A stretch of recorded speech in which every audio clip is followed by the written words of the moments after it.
Hello बच्चों, let us read the question. The question says, will geographical isolation be a major factor in the speciation of an organism that reproduces asexually? Why or why not? यानी question बोल रहा है क्या geographical isolation एक major factor होगा किसी ऐसे organism के स्पेसिएशन के लिए जिसमें एसेक्सुअल मोड ऑफ रिप्रोडक्शन होता है, क्यों और क्यों नहीं? तो एक्चुअली जियोग्राफिकल आइसोलेशन क्या होता है? जियोग्राफिकल आइसोलेशन वो होता है जिनमें दो दो ग्रुप्स जो है पॉपुलेशन के वे एक दूसरे से अलग हो जाएं ड्यू टू माउंटेन रेंजेस या ड्यू टू रिवर्स या ड्यू टू सीज। ठीक है, और उनके अलग हो जाने के कारण उनके बीच जीन फ्लो नहीं हो पाता, तो इस कारण से अल्टीमेटली उनका स्पेसिएशन हो जाता है, अल्टीमेटली न्यू स्पीसीज का ओरिजिन हो जाता है। लेकिन इस केस में बोल रहे हैं कि ऐसा ऑर्गेनिज्म का जियोग्राफिकल आइसोलेशन हुआ है जिसमें एसेक्सुअल रिप्रोडक्शन होता है।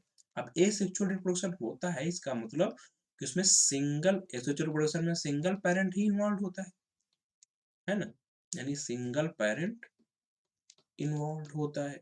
अब सिंगल पेरेंट इन्वॉल्व होता है तो इसको किसी दूसरे पे डिपेंड करने की जरूरत नहीं है इसके रिप्रोडक्शन के लिए।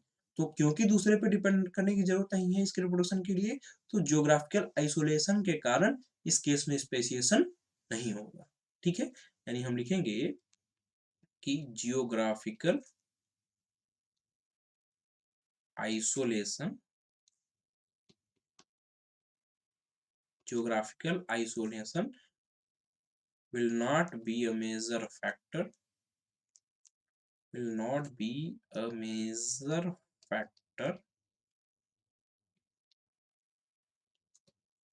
in speciation।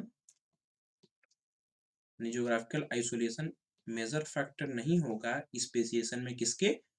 Of asexually reproducing organism, जिस ऑर्गेनिज्म में एसेक्सुअल रिप्रोडक्शन हो रहा हो, क्योंकि ऑर्गेनिज्म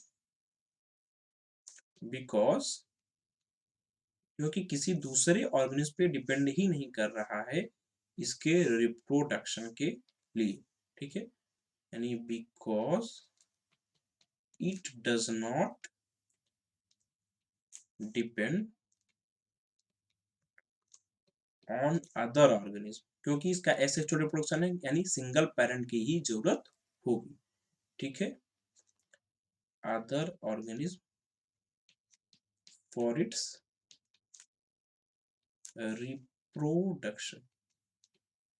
ठीक है, यानी इस क्वेश्चन का जो फाइनल आंसर होगा वो होगा नो, यानी जियोग्राफिकल आइसोलेशन मेजर फैक्टर नहीं होगा स्पेसिएशन में उस ऑर्गेनिज्म के लिए जिसमें एसेक्सुअल रिप्रोडक्शन हो रहा हो।